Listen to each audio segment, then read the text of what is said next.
10-15 minute timing miss হওয়ার কারণে হাদি ভাইকে আসলে সেভ করতে পারি নাই। হাদি ভাইয়ের উপর হামলা হবে এটা একটা একদম পিওর ইনফরমেশন ছিল আমার কাছে। হাসনাত আব্দুল্লাহ ভাইও জানেন না যে তাকে আমি 2বার সেভ করছি। মূল ব্যাপারটা ছিল হাদি ভাই আসলে কথা শুনতে চান না, উনি আসলে কাউকে ভয় পান না, উনি অনেক সাহসী মানুষ। ভাই ভাইয়া হাদিকে গুলি করা হয়েছে, হাদির পরে কাকে আবার গুলি করা হবে? এই প্রশ্ন উত্তর আমি দিব না। এই প্রশ্নের উত্তর দিবে গণ অধিকার পরিষদের সাধারণ সম্পাদক রাশেদ খান। সে তার বক্তব্যে কিছুদিন আগেই বলেছে 50 জনকে টার্গেট কিলিং করা হবে। গতকাল প্রথম সারির জুলাই জঙ্গি ইনকিলাব মঞ্চের হাদিকে দুর্বৃত্তরা গুলি করে সাদনাতলায় পাঠিয়ে দিয়েছে। সাদনাতলা আপনারা চেনেন, পশ্চিমবঙ্গের বাঙালিরা নিশ্চয়ই চেনেন সাদনাতলা কি জিনিস। তবে আমি সাদনাতলা বলতে বুঝিয়েছি এমন একটা স্থান যেখানে গেলে ফেরার সম্ভাবনা খুব কম থাকে। গণমাধ্যমে দেখলাম ইনকিলাব মঞ্চের হাদিকে সাদনাতলা থেকে বকুলতলায় নিয়ে যাওয়া হয়েছে। বকুলতলায় হয়তোবা শেষ নিঃশ্বাস ত্যাগ করতে পারে, সৃষ্টিকর্তার ডাকে ওপারে চলে যেতে পারে ইনকিলাব মঞ্চের জঙ্গি হাদি। আপনাদেরকে একটা চমৎকার তথ্য দেই, জুলাই জঙ্গি যেগুলো আছে হাসনাত, সার্জিস, নাহিদ ইসলাম, আসিফ মাহমুদ, সজীব ভুইয়া, এদের মতো যারা জুলাই জঙ্গি আরো বাদ বাকি আছে, এরা প্রত্যেকেই কিন্তু পিনাকির পুত্র। পিনাকি এদের কেমন পিতা জানেন? পিনাকি হচ্ছে এদের আদি পিতা। এই আদি পিতা পিনাকি সুপ্রিয় দর্শক, নতুন একটা নিউজে আপনাকে স্বাগতম। সুপ্রিয় দর্শক মণ্ডলী, বর্তমান রাজনীতি আলোচনার প্রেক্ষাপটে বেশ কয়েকটি গুরুত্বপূর্ণ ভিডিও এবং বেশ কয়েকজন রাজনীতি ব্যক্তিত্বের সোশ্যাল মিডিয়ায় সবচেয়ে বেশি ভাইরাল হওয়া এবং সবচেয়ে আলোচিত নিউজগুলোকে নিয়ে আমরা আজকের এই ভিডিওটি সাজিয়েছি। সুপ্রিয় দর্শক, তার কিছু অংশবিশেষ আপনারা ভিডিওর শুরুতে দেখেছেন। সুপ্রিয় দর্শক, সে অংশবিশেষগুলোর বিস্তারিত আলোচনা আমরা দেখে আসি। সুপ্রিয় দর্শক, তার আগে আপনাদের প্রতি আমাদের একটা ছোট্ট রিকোয়েস্ট, যারা আমাদের চ্যানেলে এখন নতুন চ্যানেলটি সাবস্ক্রাইব করে লাইক কমেন্ট শেয়ার করে আমাদের সাথে থাকুন। সুপ্রিয় দর্শক, অবশ্যই আপনার মূল্যবান মন্তব্য কমেন্টে জানাবেন। তাহলে কথা না বাড়ে আমরা সেই সম্পূর্ণ বিস্তারিত আলোচনা দেখে আসি। পৃথিবীতে যত মানুষকে আপনি জিজ্ঞেস করবেন সকলেই একটা কথা বলবে যে রাজনীতি হচ্ছে একটা নোংরা জিনিস, রাজনীতিতে জড়ানো ঠিক না। আর তার থেকেও নোংরা হচ্ছে বাংলাদেশের রাজনীতি। বাংলাদেশের রাজনীতিতে নিজেরা নিজেদের কর্মীদেরকে বলি দিয়ে ফায়দা লুটতে চায়। এই কথা কেন বলছি আমি আজকে সকল কিছু আপনাদের কাছে ক্লিয়ার করে দিব। আমার ভিডিওর থাম্বনেল হচ্ছে হাদির পরে কে, বাস্তবতা। এখন প্রশ্ন করতে পারেন, আসলে ভাইয়া হাদিকে গুলি করা হয়েছে, হাদির পরে কাকে আবার গুলি করা হবে? এই প্রশ্ন উত্তর আমি দিব না। এই প্রশ্নের উত্তর দিবে গণ অধিকার পরিষদের সাধারণ সম্পাদক রাশেদ খান। সে তার বক্তব্যে কিছুদিন আগেই বলেছে 50 জনকে টার্গেট কিলিং করা হবে। কিলিং মিশন হবে তফসিল ঘোষণা হওয়ার পরে। তফসিল ঘোষণা হওয়ার পরে কিন্তু হাদির উপর গুলি হয়েছে। এখন আমার কথা হচ্ছে, বাংলাদেশের প্রশাসন কেন রাশেদ খানকে এখনো গ্রেপ্তার করেনি? আগে রাশেদ খানকে গ্রেপ্তার করে জিজ্ঞেস করা হোক যে আপনি কি করে জানেন যে 50 জনকে টার্গেট কিলিং করা হবে? আপনি কি তাহলে হাদির উপর গুলি হবে যে আগে থেকে জানতেন? আর 49 জন যারা আছে তারা কারা কারা আমাদেরকে এখন থেকে বলেন, আমরা সতর্ক করতে হবে। আপনিও কি এই সকল বিষয়ের সাথে জড়িত আছেন? এগুলা অনেক প্রশ্নের বিষয়।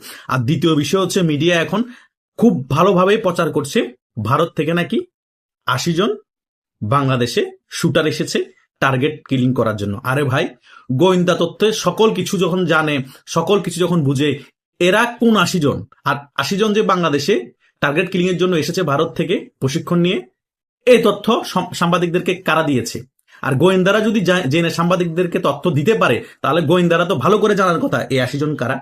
আবার অন্য জায়গায় অনেকে বলার চেষ্টা করছে হাদিকে যারা গুলি করেছে তারা নাকি আদাবত থানার ছাত্রলীগ।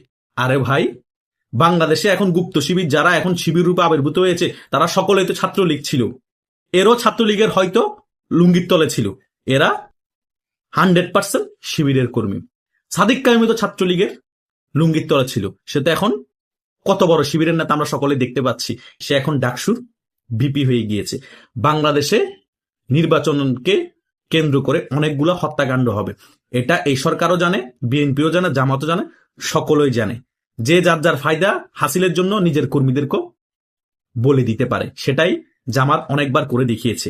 যেমন 5 আগস্টের আগে আবু সাইদকে নিজেরাই হত্যা করে আন্দোলন চাঙ্গা করার জন্য এটা মিডিয়াতে প্রচার করে সয়লাভ করে ফেলেছিল। সিম্পেথি পেয়েছিল ওই আবু সাইদ মারা যাওয়ার পরে। জনগণ তখন রাজপথে নেমে গিয়েছে যে এভাবে করে পুলিশ বুঝি ওকে গুলি করে হত্যা করেছে, কিন্তু police rubber bullet ছুড়েছিল।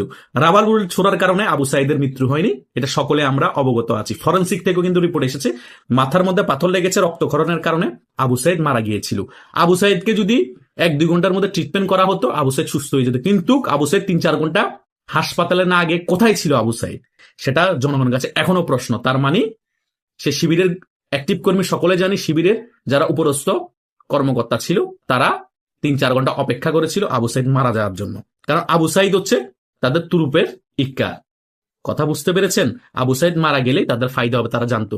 Same Abu Saeed মারা গিয়েছে, তারা খেলা ফাইনাল করে দিয়েছে। এখনো সেম নির্বাচনের তফসিল ঘোষণা, বলি দরকার, সে কারণে নিজেদের মানুষের উপর নিজেরাই গুলি করিয়েছে। গুলি করে এখন তারা ফিল্ড দখল করার জন্য বিভিন্ন জায়গা থেকে বক্তব্য দিচ্ছে। দেখেন তাদের প্রক্সি অনেকগুলো আনারি সংগঠন খুলে রাখছে, মঞ্চ 24, ইনকিলাব মঞ্চ, আরো কত ধরনের যে মঞ্চ আছে। এই দেখেন হাদি গুলিবিদ্ধ হওয়ার পর এখন আবার আরেকটা সংগঠন চলে এসেছে, মঞ্চ 24-এর আহ্বায়ক, সে এখন বক্তব্য দিচ্ছে। মানে তারা প্রক্সি ভাবে এমন ভাবে কতগুলো মুখপাত্র তৈরি করে রেখেছে সংগঠন করে, যাতে বুঝেও না যায় তারা শিবির করে।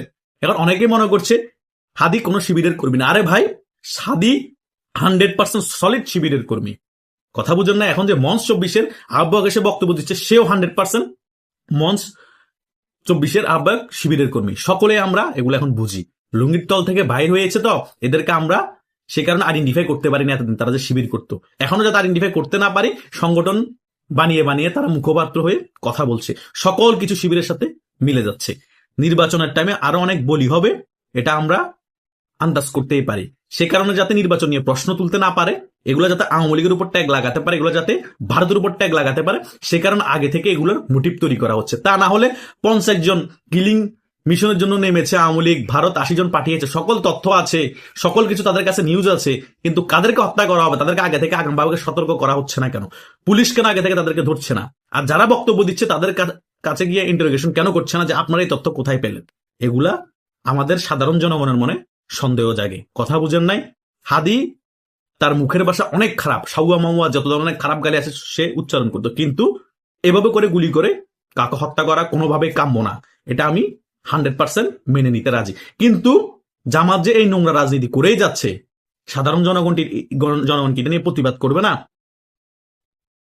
জনগণ যদি এখন প্রতিবাদ না করে, তাহলে বাংলাদেশে এইরকম ঘটনা আরো অহরহ ঘটবে। আর শিবিরের কর্মীদের অভ্যাসটা খারাপ, তাদের উপরের নেতারা যা বলে তা মেনে নিতে রাজি। ওদেরকে এমন ভাবে ব্রেনওয়াশ করে যে দলের স্বার্থে তোমাদের বলি নিতে হবে, তোমার মরতে হবে, তুমি রাজি, সেও রাজি হয়ে যায়। সে কারণে তাদেরকে বলি দিতে খুব ইজি। বুঝেন নাই ব্যাপারটা? এভাবে করে বাংলাদেশে আরো অনেক বলি হবে, নাটক সাজিয়ে ভারতের উপর দায় চাপাবে, কতক্ষণ আওয়ামী লীগের উপর দায় চাপাবে, এগুলো